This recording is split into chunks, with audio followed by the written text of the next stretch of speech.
근데 오늘 말씀드릴 내용 프리딕션은 조금 더 좀 원론적인 내용이고요. 어떻게 보면 좀 기본적인 내용이다라고 생각하시면 되겠습니다. 자, 그럼 본격적으로 오늘 수업 내용 프리딕션 애널리시스에 대해서 말씀드리겠습니다. 자, 그중에서도 오늘 하실 내용은 개념 위주예요. 컨셉이라고 보시면 됩니다. 개념이라고 하면. 근데 이제 예측 분석을 잘 하시는 분들은 또 어떤 분들이 있냐면요. 제가 이제 쭉 이런 것들을 여러분들 가르치고 또 이제 재직자분들도 교육하고 하면서 도대체 어떤 사람들이 예측 분석을 잘하냐에 대해서 제가 한번 결론을 내려보니까 이런 사람들이 잘합니다. 자, 예측 분석에 대해서 컨셉을 빨리 잡고 어떤 주제가 정해졌을 때 거기에 필요한 일단 그 디자인, 소위 이제 그 분석 설계를 하는 사람들이 정말 잘하는 사람들이에요. 자, 그렇게 했을 때 이 소위 이제 우리가 분류가 있고 예측이 있단 말이죠. 그리고 예측도 오늘 이제 컨셉에서 말씀을 드릴 텐데 타임 시리즈, 소위 이제 타임 시리즈라고 하면 시계열 관련된 자료가 있을 수 있습니다. 예를 들면 뭐 대표적인 게 시그널 데이터라든지요, 아니면 뭐 주식이라든지 뭐 경제 데이터들은 대부분 시계열이잖아요. 또는 뭐 또 의료 현장에서는 예를 들면 코로나 바이러스 같은 것들, 시간에 따라서 코로나 바이러스가 어떻게 확산될 것이냐 이런 거 예측하는 것들, 네, 이런 것들이 대부분 타임 시리즈, 시계열 자료가 되겠습니다. 우리가 의외로 그 현장에서 또는 이제 그 산업 현장에서 되게 많이 쓰는 형태의 데이터죠.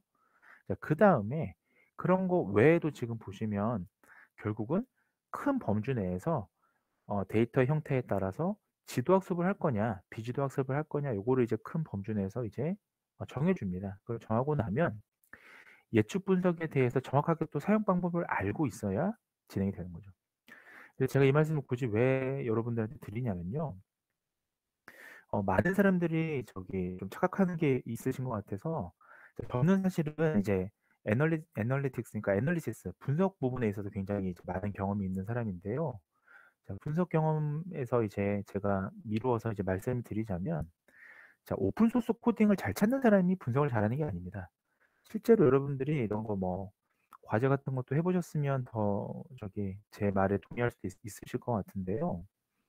전체적인 과정에서 소위 오픈 소스를 불러서 그걸 분석하는 거는 뭐 의외로 어려운 일은 아니에요. 그러니까 개념만 잘 알고 있으면 뭐 소스야 찾는 거 그렇게 어렵습니까, 사실. 자, 정말 어려운 건 데이터 전처리입니다. 여러분들이 데이터를 여러분들 목적에 맞게 처리하는 것 자체가 정말 그게 이제 노동이 많이 들어가서 노가다라 표현도 하지만 그게 정말 고급 기술이에요, 여러분들. 자, 다 차려져 있는 데이터를 분석하는 거는 생각보다는 그렇게 어렵지 않고요. 그 데이터를 여러분들의 목적에 맞게 변환시키는 거, 이게 어려운 작업입니다, 사실은.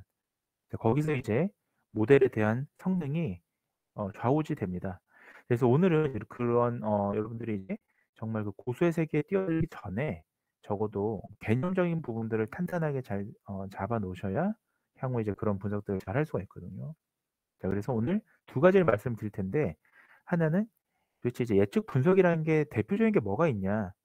그러니까 예측 분석이 사실 종류는 많은데 그 실제 산업 현장에서 쓰는 분석들은 또 이제 몇 종류로 또 나눌 수가 있습니다. 그런 것들에 대해서 말씀드리고요. 두 번째는 예측 분석이 이제 종류가 있다면 실제로 사용할 때 어떻게들 많이 하느냐, 어떤 형태로 많이 하느냐, 자, 그런 말씀을 드리려고 합니다. 제가 이 수업에서는 다루지 않지만 제가 나중에 저기 나중에 기회가 되면 과목을 만들면 좀 응용한 사례 위주로 좀 수업을 만들어 보려고 하거든요.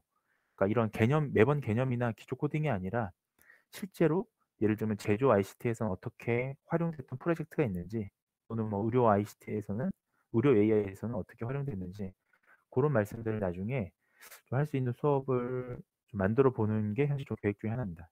자, 이제 본격적인 내용을 말씀을 드리자면, 자, 우리가 소위 프레딕션 애널리시스, 그러니까 우리가 뭘 예측한다라는 거는 우리가 데이터 마이닝에서 굉장히 많이 쓰는 용어 중에 하나가 되겠습니다. 소위 이제 데이터 마이닝이라는 거는 기존의 데이터를 가지고 우리가 앞으로 이제 벌어질 상황에 대한 패턴을 우리가 찾는다는 게 데이터 마이닝이잖아요. 자, 그래서 데이터 마이닝이 이제 주로 어디에서 많이 쓰여왔냐? 자, 특히 이제 데이터 마이닝 혹시 들어보셨는지 모르겠는데 경영 데이터 마이닝, 그러니까 사회과학에서 많이 쓰였던 것들이에요. 데이터 마이닝이라는 표현 자체가.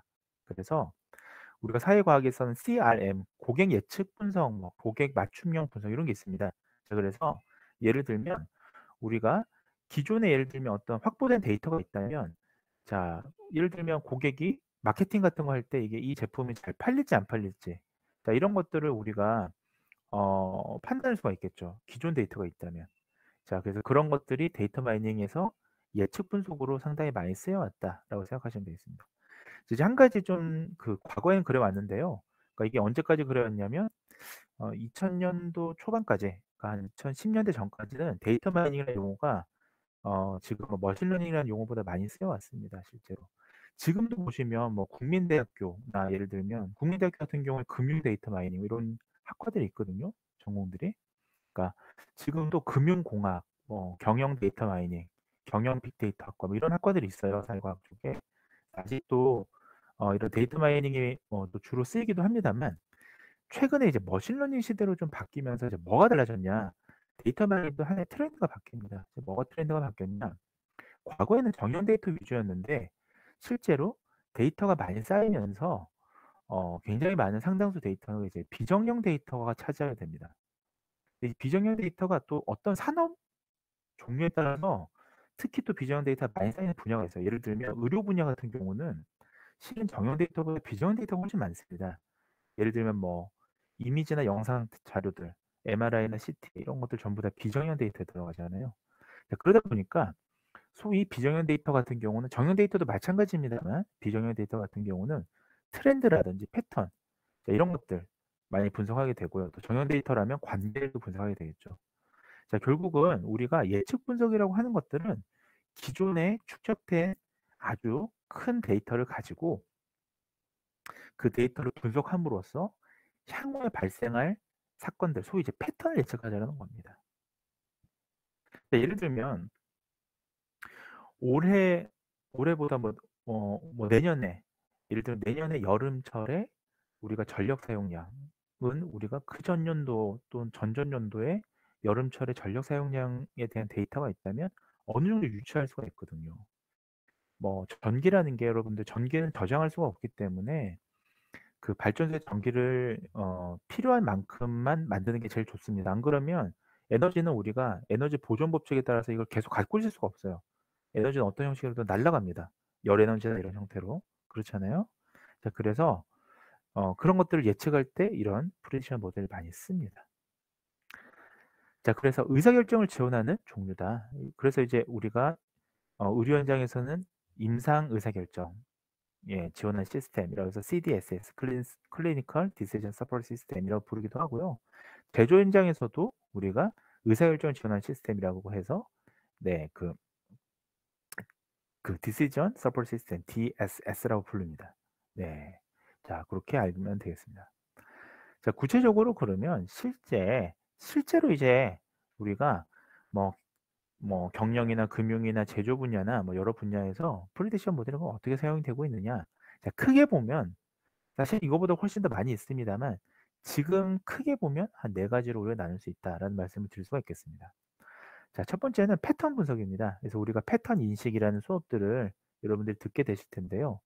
자, 근데 여러분들이 들으셨던 패턴 인식은 머신러닝과 패턴 분석이잖아요. 패턴 인식이었잖아요. 그래서 머신러닝이 아니라 만약에 이제 데이터 마이닝에서의 패턴 분석이라면, 자, 우리가 타임 시리즈, 소위 이제 시계열 분석을 이용해서 사용을 하게 됩니다. 소위 이제 우리가 회사에서 많이 우리 예측 분석을 쓰는 거는 이런 것들이죠. 주식 지수를 예측한다든지요. 또는 어떤 회사에서 뭐 삼성이나 이런 데서 제품을 만들었습니다. 만들었으면 만들기만 하면 안 되잖아요. 이걸 팔아야 되잖아요. 그럴 때 수요와 공급을 이게 맞아야 되는데 너무 많이 만들게 되면 재고가 쌓이게 되겠죠. 그래서 자, 필요한 수요만큼 만드는 게 중요한데 그때 우리가 시계열을 가지고 패턴 분석을 합니다. 그러니까 실제로도 보시면 이번에 LG라는 기업이 가전제품이 시장에서 지금 선도하고 있고, 그 LG라는 기업이 우리가 그 코로나 시기 이후에도 지금 어느 정도 가전제품 재미를 봤단 말이에요. 그것들은 보시면 LG가 코로나 패턴 이후에 가전제품 수요를 예측했던 모델링을 실제로 LG에 있는 빅데이터 팀에서 한 사례가 있습니다. 자, 그 다음에 보시면 회계 분석, 우리가 이것도 앞서 배우셨죠. 회계 분석은 일단 하나씩 말씀을 이제 뒤에 드릴 텐데, 자, 회계 분석은 우리가 이것도 사실은 프리딕션 모델 중에 하나다라고 제가 지지난 시간까지 계속 말씀을 드렸습니다. 그래서 자, 예를 들면 또 자, 제조 현장에서는 만족도라든지, 또 회사도 마찬가지입니다. 마케팅 현장에서는 만족도라든지, 그다음에 품질, 자, 퀄리티 어세스먼트, 품질 진단할 때, 이럴 때 회계 분석을 지금도 많이 쓰고 있습니다. 이 분야에서는.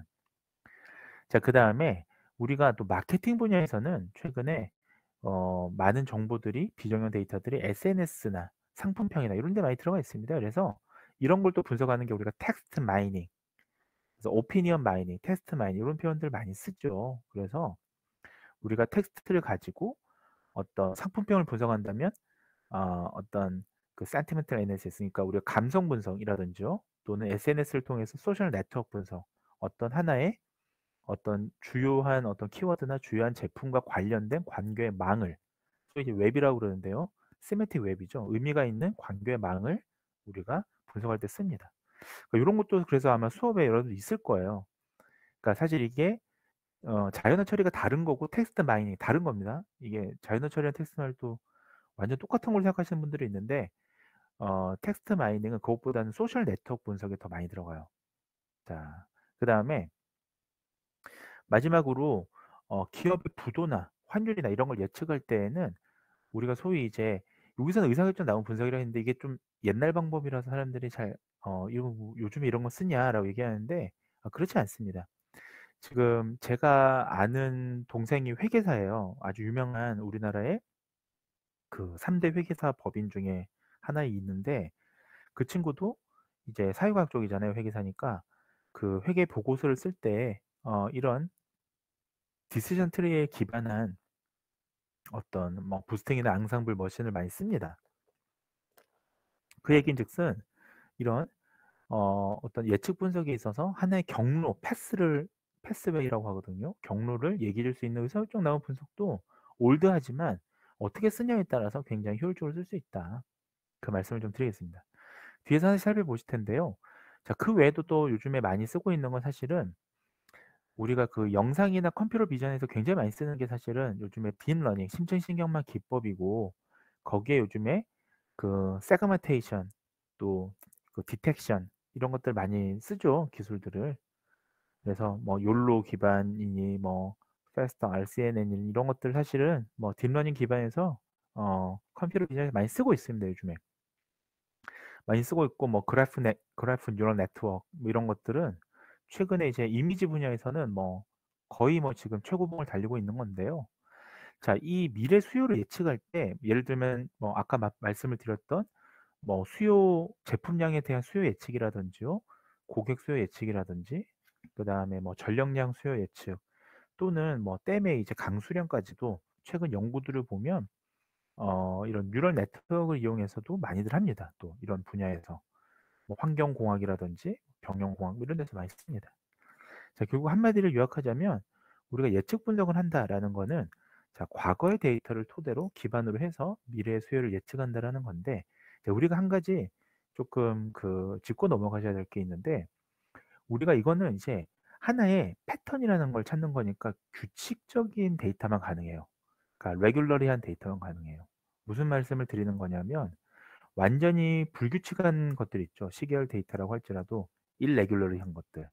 예를 들면 뭐 코로나에 대한 확산 이런 것들은 우리가 아무리 과거 데이터를 들여다봐도 내일 코로나 환자가 정확하게 어떻게 될 것이다 예측하기가 어렵습니다. 왜냐하면 그거는 뭐 여러 가지 이벤트 사건이라든지 이런 것들 때문에 발생할 수 있거든요. 예를 들면 좀 뭐 끔찍한 사건입니다만은 근래 그 저기 이태원의 그 압사 희생자분들이 발생했던 압사 사건 있잖아요.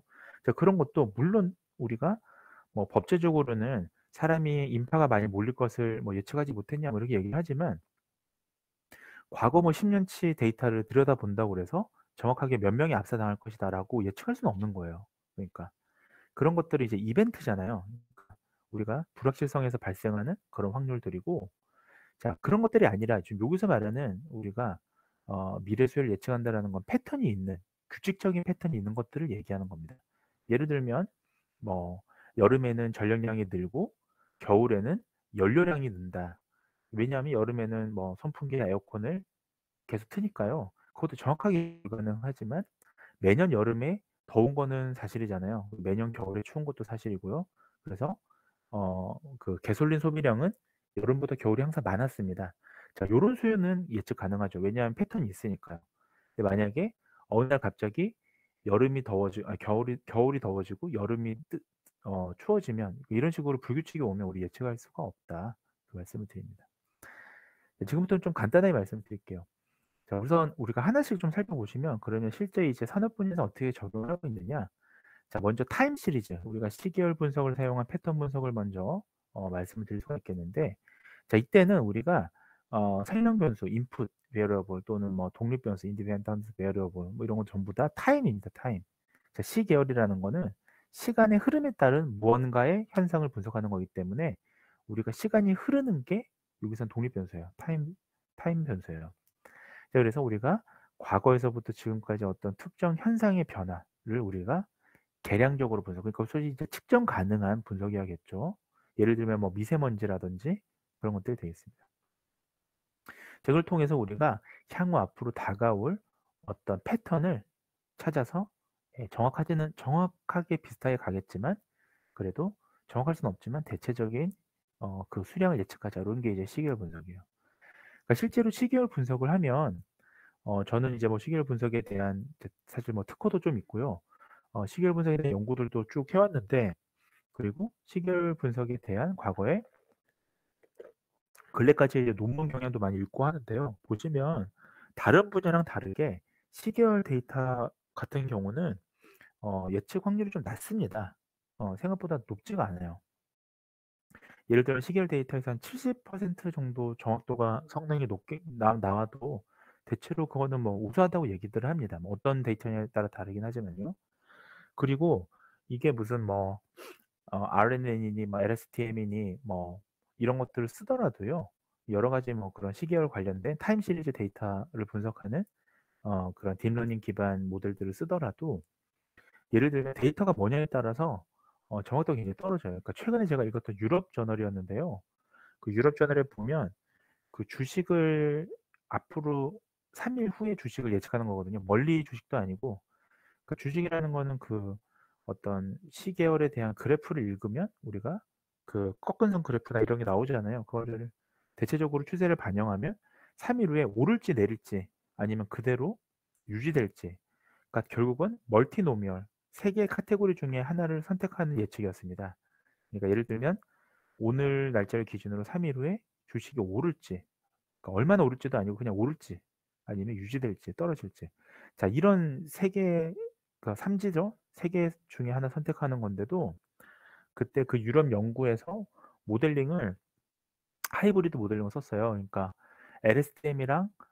LSTM이랑 무슨 제가 정확히 기억 안 나는데 무슨 다른 머신러닝 알고리즘을 같이 어, 융- 믹스해서 썼는데도 불구하고 예측 확률이 65%가 그랬습니다. 아마 제가 기억이 나기로는. 그러니까 되게 낮아요. 네, 그럼에도 불구하고 그 모델이 의미가 없냐? 그렇지는 않습니다. 그만큼 이게 시계열 데이터에서 정확한 패턴 찾기 어려워요. 자, 시계열 분석 이런 거죠. 대표적으로 지금 보시면 지구 온난화로 인해서 앞으로 이제 지구가 점점 더워지고 있잖아요. 그래서 보시면 전 세계적으로 지금 뜨거워지고 있습니다. 그 지구의 표면이. 그래서 이거를 섭씨 온도로 나타낼 때 지표면에 지금 보시면 1900년도부터 2000년대 지금 초반까지의 데이터가 있단 말이죠. 자, 그럴 때 지금 보시면 실제 이제 이 연구에 나왔던 데이터를 지금 이렇게 잘라온 건데요. 보시면 자, 어떻게 지금 갈지 온도가. 자, 예를 들면 이제 일단 요까지는 우리가 그 과거의 데이터를 갖고 아는데 앞으로 만약에 이게 천천히 증가할지, 더 지표면 온도가 더 뜨겁게 발전할지, 아니면 정말 급격하게 오를지 우리는 이것을 정확하게 예측하기가 어렵습니다. 자, CO2는 이렇게 유지된다고 해도 지금 지표면 온도가 어떻게 바뀔지는 과거의 요 데이터만으로는 알 수는 없는 거예요. 그러니까 정확하게는 알 수 없는 거예요. 자, 이거 왜냐하면 그 워낙에 지금 이런 것들 그 지표면 온도 상승하는 게 한 가지 원인만으로 얘기할 수가 없거든요. 예를 들면 이산화탄소가 증가한다. 요거 하나만을 가지고 우리가 지표면 온도가 어떻게 상승될 것이다를 정확하게 예측할 수가 없습니다. 사실은.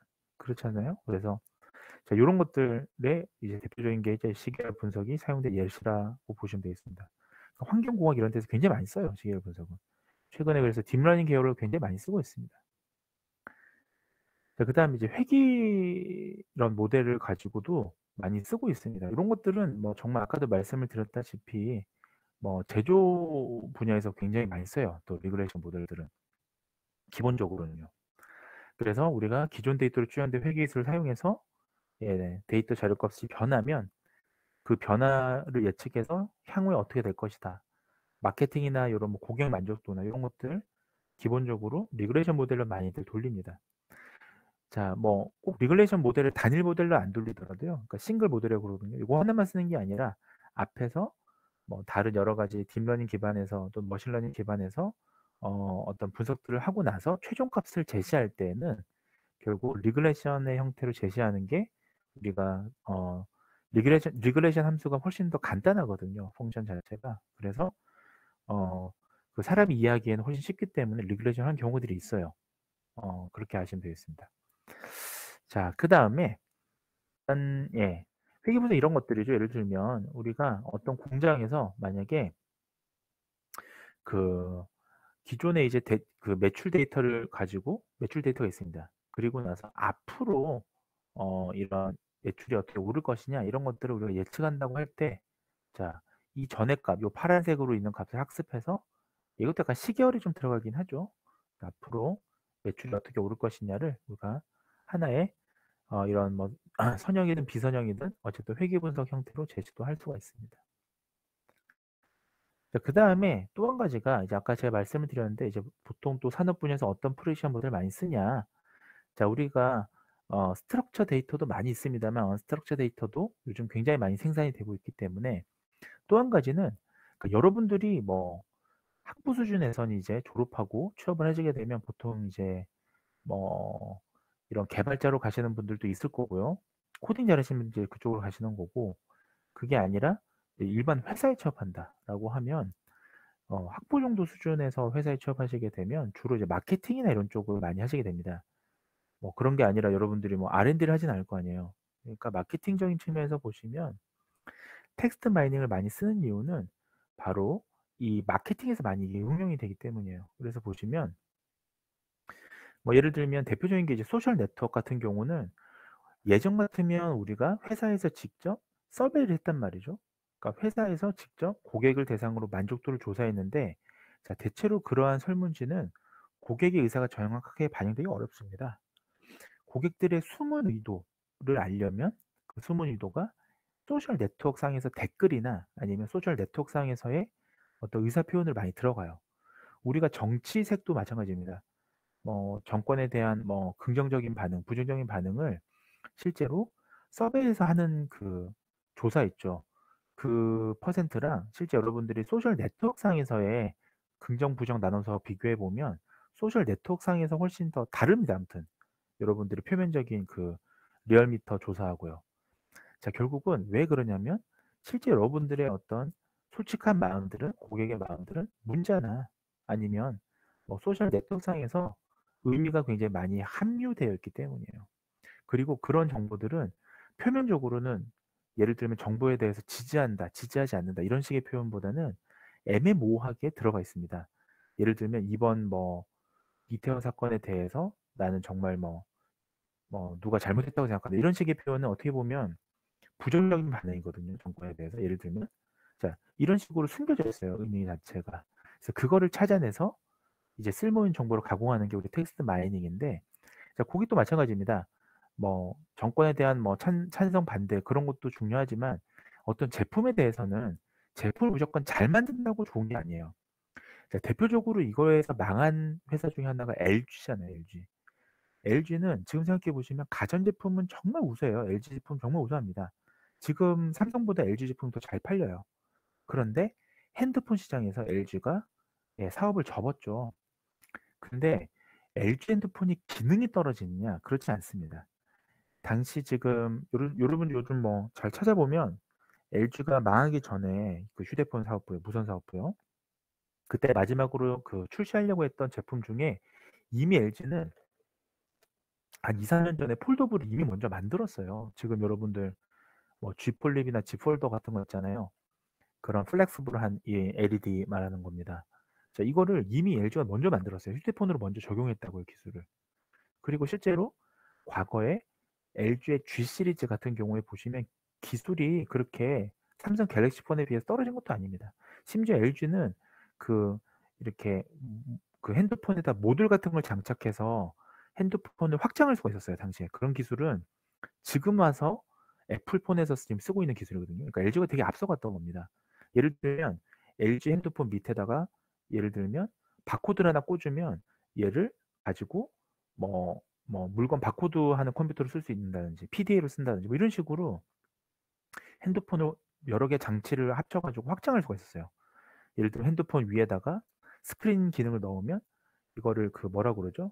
프로젝션처럼 쓸 수도 있고 이런 핸드폰 하나로 이런 기능들을 넣었죠. 그럼에도 불구하고 왜 망했냐? 자, 고객의 니즈를 반영을 못한 겁니다. 그러니까 마케팅이라는 측면에 있어서 삼성이 앞선 거예요. 삼성은 그 전부터 삼성 무선 사업부의 마케팅 팀이 이런 텍스트 마이닝이라든지 이런 걸 통해서 고객의 니즈를 정확하게 알았던 거죠. 자, 단편적으로 우리가 알 수 있는 게 LG는요, 계속 G 시리즈를 만들면서 어떻게 했냐면 사운드를 보강했어요. 그러니까 예를 들면 핸드폰에 이런 스피커의 음질을 정말 좋은 걸 뭐 하만카돈 뭐 이런 스피커를 달아가지고 음질을 정말 좋게 만든 거예요. 근데 보세요. 지금 보시면 자, LG 핸드폰이 망하기 바로 직전까지의 딱 상황을 보시면 그때 전 세계적으로 핸드폰 시장은요, 이 저기 스피커, 그러니까 사람들이 좋은 음질의 핸드폰을 찾는 게 아니라 카메라 기능이 되게 중요했습니다. 지금 보시면 요즘엔 뭐 1억 화소 카메라가 뭐 너무나 쉽게 지금 보급이 되어 있잖아요. 자, 카메라 화소가 중요했고 카메라 기능이 중요했던 겁니다. 왜냐하면 자, 10대나 20대 사람들이 핸드폰을 많이 사는데 그 사람들이 이제 음악을 옛날처럼 뭐 이걸 사서 듣는 게 아니라 그냥 스트리밍으로 이제 듣잖아요. 스트리밍으로 듣게 되면 음질이라고 하는 게 어느 정도 고퀄리티의 음질이 나오는 데 있어서 한계가 있는 거예요. 스피커가 좋고 나쁘고만으로는. 그러니까 그게 잘 되려면 오히려 옛날처럼 뭐 DVD나 뭐 CD나 이런 거라면 이런 상황이었다면 음악을 스피커가 좋은 음악이 있으면 훨씬 더 좋습니다. 그건 사실이에요. 근데 단순 스트리밍 서비스를 가지고 음악을 듣는 지금 시대가 왔는데 LG는 계속 스피커에만 굉장히 투자를 했습니다. G 시리즈 보시면. 자, 반면에 갤럭시나 당시에 샤오미도 그렇고요. 애플도 그렇고요. 보시면 스피커가 아니라 다른 쪽에 투자를 했죠. 자, 20대나 10대나 이런 고객의 니즈를 정확하게 반영했던 거예요. 결국은 제품이 기능이 좋고 나쁘고보다 마케팅이 굉장히 중요한 겁니다. 지금 보시면. 자, 그래서 주로 지금 중요한 고객의 니즈, 고객이 원하는 정도는 어디에 있느냐? 자, 소셜 네트워크나 게시판이나 블로그, 검색 키워드. 여기에 사람들의 숨은 의미가 들어가 있다고, 숨은 의미가. 자, 예를 들면 내가 뭐 부정적이다, 긍정적이다 직접적으로 표현하지 않더라도 이 사람이 검색한 것들이 것들을 보면 이 사람의 성향을 알 수가 있는 겁니다. 자, 결국은 그 고객의 반이라든지 리스폰스라고 하죠. 또는 수요를 예측하는 그런 프리딕션 모델을 할 때 소위 이제 이런 지금 가공되지 않은 이런 비정형 언스트럭처 데이터 자체가 상당히 중요한 인덱스가 될 수 있다. 그래서 요런 것들을 좀 여러분들이 연마하시면 이제 일반적인 회사에 취업할 때 여러분들 장기를 잘 살려서 또 할 수도 있는 거예요. 그 여러분들이 뭐 제조 ICT라고 해서 뭐 제조만 가겠다라고 생각하는 그 좀 웃기는 생각인 거예요. 이게 우리가 이런 기본적으로 지금 시대가 요구하는 역량들을 잘 갖추게 되면 일반적인 회사도 갈 수 있다. 대표적인 예시도 몇 개 들었습니다만 편의점 같은 경우에 자, 이런 비정형 데이터를 분석해서 각각의 어떤 컨셉을 잡는지에 대한 과거의 사례가 있었습니다. 그래서 GS25나 CU나 세븐일레븐이나 자, 어쨌든 과거에 우리는 소비자의 니즈에 따라서 지금 전략을 똑같으면 겹치잖아요. 겹치면 망하는 거예요, 편의점도. 그래서 서로가 다른 전략을 짤 때 우리가 텍스트 마냥 이용하더라. 이런 걸 좀 보시면 되겠습니다. 이런 걸 할 때 우리가 시각적으로 또 워드 클라우드 이런 기법들을 빅데이터 분석에서 많이 사용해 왔죠. 그래서 이걸 통해서 우리가 해당 단어의 빈도수도 보게 되고요. 자, 비중이 큰 순서대로 또 보기도 하고 그랬습니다. 자, 그다음에 마지막이 되겠는데요. 경향은 자, 의사결정 나무는 뭐 굉장히 오래된 모델이라서 자, 이게 뭐 옳다 나쁘다 이 얘기를 하는 게 아니고요. 자, 의사결정 나무 형태로 비주얼라이제를 하는 게 또 한 가지 방법입니다. 여러분들 혹시 들어보셨는지 모르겠는데 XAI라고 있습니다. XAI, Explainable AI, 그러니까 설명 가능한 AI. 이 설명 가능한 AI가 대략 우리가 2017년부터 논문들이 좀 많이 나오기 시작했어요. 그러니까 이 다르파라고 그 미국의 국방연구원 있죠. 거기서 이제 주도해서 원래는 다르파에서 그 약간 군사 목적으로 원래 시행했던 건데 그래서 원래는 이 스트럭처 데이터가 아니라 언스트럭처 데이터, 그러니까 이미지나 영상 쪽에서 설명 가능성을 부여하기 위해서 만든 프로젝트였는데 이게 이제 나중에 스트럭처 데이터, 정형 데이터, 그러니까 수치화된 데이터, 자, 이런 거에 이제 그 나중에 적용이 되는데 XAI, 그러니까 설명 가능 인공지능이. 자, 이 얘기를 제가 왜 하느냐? 그때 2017년에서 18년경에 처음 나올 때는 어떤 형태로 나왔냐? 그러니까 설명력을 부여하는 게 생각해 보세요. 딥러닝의 소위 히든 레이어의 블랙박스 구조라고 하잖아요. 우리가 왜냐하면 이게 알 수가 없는 거 어떻게 연산이 됐는지. 그러니까 우리가 소위 역전파 백프로게이션이라의 구조에서는 우리가 반드시 발생할 수밖에 없는 게 베니싱 그리디언트의 문제. 그러니까 뭐죠? 경사 희미해짐. 뭐라고 그래요? 경사 소멸. 기울기 소멸. 그러니까 반드시 이게 베니싱 그리디언트의 문제가 발생할 수밖에 없단 말이죠. 그러니까 레이어가 많아지면서. 그러니까 소위 이제 우리가 여기 들어가는 딥러닝 계열의 과거의 레이어가 과거에는 3개, 뭐 4개 정도였는데 지금은 훨씬 많아졌습니다. VG 모델이라든지 어 VGG Very Deep Learning 모델이요. 그것도 오래됐죠. 그것도 사실은 2015년 뭐 이때 만들어졌죠. 구글넷이라고 뭐 여러분 잘 아실 겁니다. 구글넷 또는 알렉사넷 뭐 이런 것 등등 그 각각의 모델이 발달하면서 보시면 딥러닝에서의 이 히든 레이어의 구조가 굉장히 딥해집니다. 그야말로. 그러다 보니까 얘를 말이죠. 만약에 스트럭처 데이터의 구조를 사용해서 만약에 이걸 가지고 결과를 해석할 때 XAI의 가장 간단한 첫 번째 방법이 뭐였냐? 자, 다시 원시적으로 돌아가서 디시전 트리 비주얼레이션이었어요. 그러니까 다시 말씀을 정리를 하자면 XAI 설명 가능한 인공지능이 다시 정형 데이터에 등장하면서 2018년 제일 먼저 들어왔던 게 디시전 트리의 비주얼레이션 형태로 들어왔다. 저도 이거에 대해서 뭐 논문을 쓴 게 있는데 아무튼간에 이 디시전 트리 비주얼레이션을 쓰면서 하나의 패스를 알게 한 거죠. 제일 마지막 레이어에. 이게 지금 국소적 대리 모형의 하나의 예시처럼 보여지는 거예요. 제일 마지막 그러면 레이어가 뭐냐? 제일 마지막에서 봤을 때 제일 마지막 우리가 아웃풋에서 시점에서 봤을 때 가장 직접적인 경로가 뭐냐? 이것이 우리가 이제 익스플레네이션이거든요. 어떻게 보시면 정형 데이터에서 그 가장 간단한 방법이 결국 비주얼레이션으로 우리가 디시전 트리 형태로 제시하는 것이다. 자, 그래서 이 다시 주목을 받습니다. 2017년 이후부터 18년 뭐 19년에. 그래서 제가 이걸 어떻게 알 수 있냐면 이거 평가를 가잖아요. 저 이제 평가위원으로 많이 가요. 심사위원으로 이제 많이 가는데 그럼 각 회사들에서 많이 온단 말이에요. 어떤 그 모델이나 이런 것들 정부 지원사를 받기 위해서 오는데 회사들이 정말 뭐 10개 중에 한 두세 개 회사들은 적어도 이런 디시전 트리 형태의 비주얼레이션을 융합해서 모델링을 제시하는 이런 것들이 많이 쓰여 왔습니다. 사실. 지금은 이 유행이 또 지났어요. 지금은 요거보다 더 진보적인 방법이 개발됐기 때문에 지금은 뭐 디시전 트리 형태의 비주얼레이션 쓴다는 건 조금 올드한 내용이 되었는데 제가 얘기를 왜 하느냐 그래서 이런 것들이 오래된 모델이지만 해석력에 있어서 굉장히 좋기 때문에 강력하게 이걸 활용하면 쓸 수 있는 것들이 많다. 그런 말씀을 드립니다. 자, 이런 형태죠, 결국은.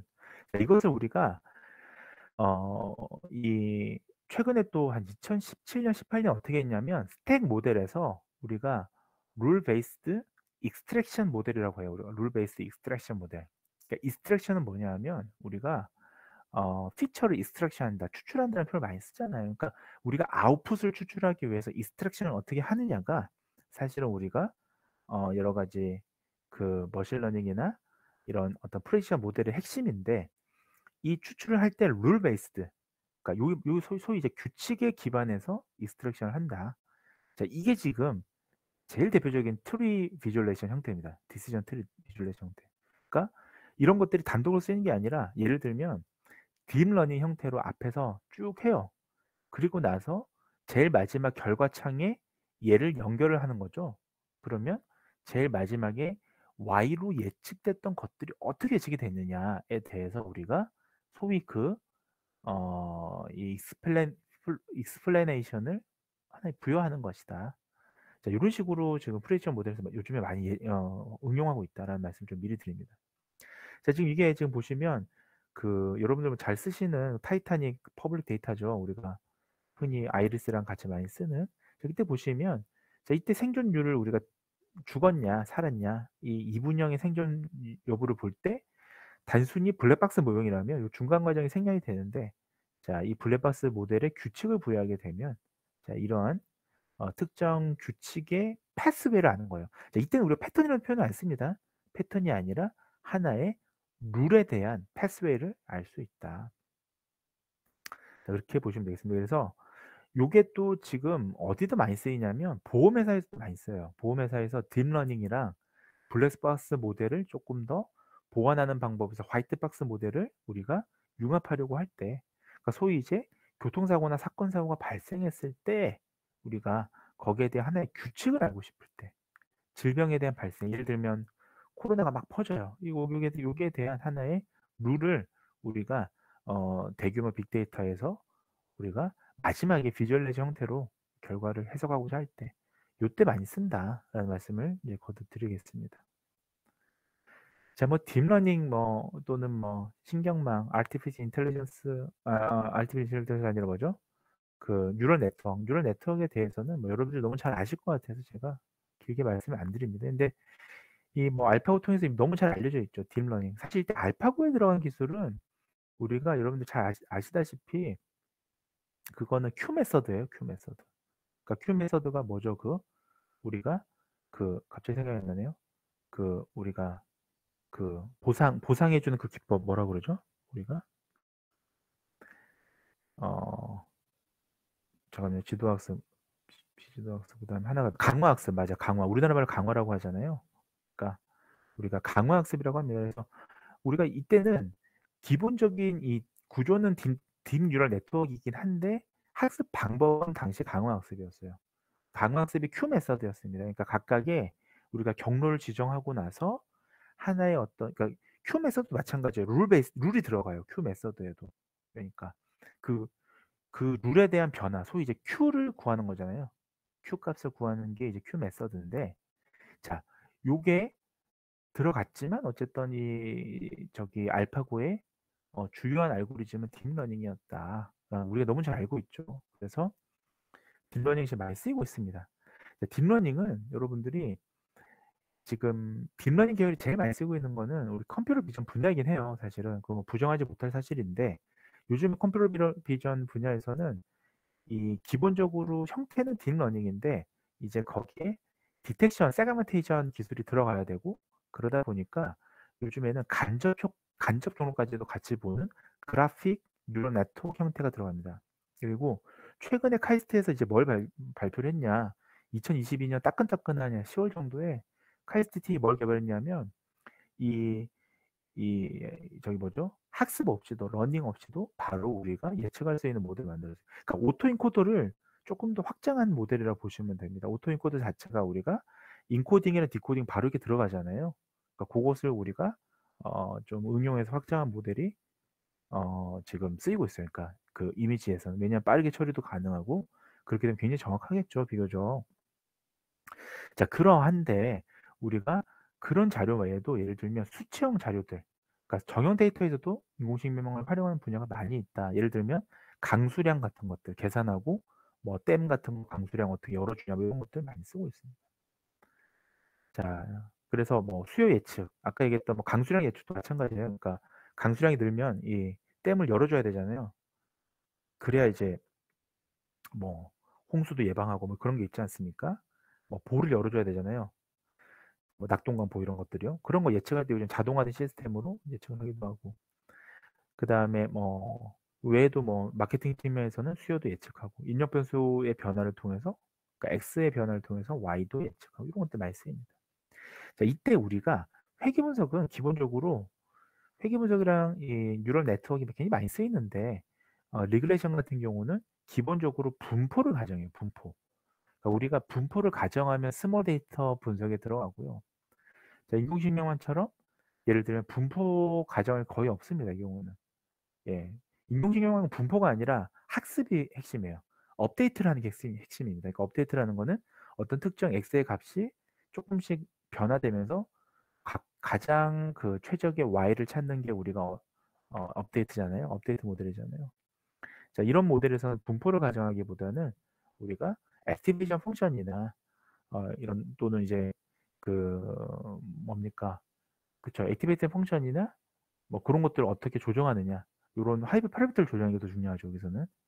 자, 그래서 회귀 분석에서는 그런 하이퍼 파라미터가 많이 없어요. 거의 없다고 보시면 되고, 요 인공지능망은 그나마 많이 있습니다. 왜 그러냐면 이게 이제 좀 스태틱스에 그 해당이 되는, 우리가 스몰 데이터 분석으로 보시면 되고, 뉴럴 네트워크는 약간 빅데이터 분석이 들어가기 때문이에요. 이 시간이 막 쫙쫙 가네요, 지금. 예. 자, 제 시간이 너무 오버도 돼서 일단 요 정도까지 하고 마무리 지으려고 하는데, 자, 결국은 우리가 뉴럴 네트워크 예측하는 과정은 여러분들 너무 잘 알고 있어서 요거는 그냥 진짜 간단하게만 예시를 정해 놨습니다. 그래서 우리가 이런 식으로 인풋 레이어, 그러니까 우리가 투입되는 이런 층이 있고요. 그다음에 아웃풋 레이어, 그러니까 Y가 이제 나오는 층이 있고, 결국 요 히든 레이어. 자, 이게 지금 이제 이 여러 개 있는 것이 우리가 흔히 아는, 그 저기 딥 뉴럴 네트워크이고요. 요즘에 이 딥이라는 게 이렇게 옆으로 쌓는 게 아니라 또 밑으로 쌓기도 합니다. 밑으로 쌓으면 라이트 웨이트 딥러닝이 되겠죠. 경량 딥러닝이 되겠죠. 그런 레스넷 구조 같은 이제 그런 구조가 될 겁니다. 자, 오늘 여기까지 말씀을 드리고요. 오늘 수업은 여기까지 말씀드리겠습니다.